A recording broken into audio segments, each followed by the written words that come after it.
Namiss nyo bang humigop ng mainit na sabaw na mala Binondo style ang datingan? Kung oo, ay may magandang balita ako sa inyo dahil nagbabalik na ang isa sa pinakasikat at pinipilaang beef wonton noodles dito sa lugar namin sa Sampaloc, na ngayon nga ay mas pinabongga na dahil meron na silang malaki at malinis na dining area na handang tumanggap sa inyo araw-araw. At ang isa pa sa pinakamaganda dito ay mas pinahaba na rin ang kanilang operating hours dahil open na sila dito mula alas 9 ng umaga hanggang alas 2 ng madaling araw. At alam nyo ba, bukod nga sa kanilang beef wonton noodles at mga rice meal na naka-unlimited rice at naka-unlimited drinks, ay meron na din sila ditong mga budget meal na mga nagsasarapang ulam na siguradong magugustuhan nyo. At matatagpuan pa rin sila sa kanilang dating pwesto sa M. Hoxton Street, corner SH Loyola, Sampaloc, Manila. At syempre, nung mabalitaan ko nga bukas na ulit sila, ay hindi na ako nagpatumpik-tumpik pa at agad na rin akong dumayo dito sa Mangkok para tikman ang kanilang beef wonton noodles na sobrang namiss ko. At masasabi kong hindi nagbago ang lasa, malaki pa rin ng serving at siguradong uuwi kang busog. At kung namiss nyo rin si Mangkok, ay wag na kayo magpatumpik-tumpik pa at dumayo na kayo at muling tikman ang mga Binondo style na mga food trip na siguradong magsasatisfied sa mga cravings ninyo. At nakasisigurado kayong hindi mabubutas ang inyong bulsa pero uuwi kayong busog. Hanggang dito na lang mga bossing, paalam!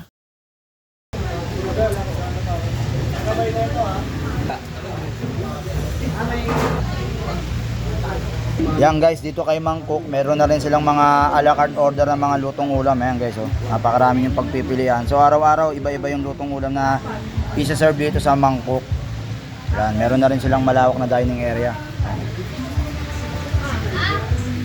Tapos meron din silang al fresco sa labas. Kung gusto nyong mahal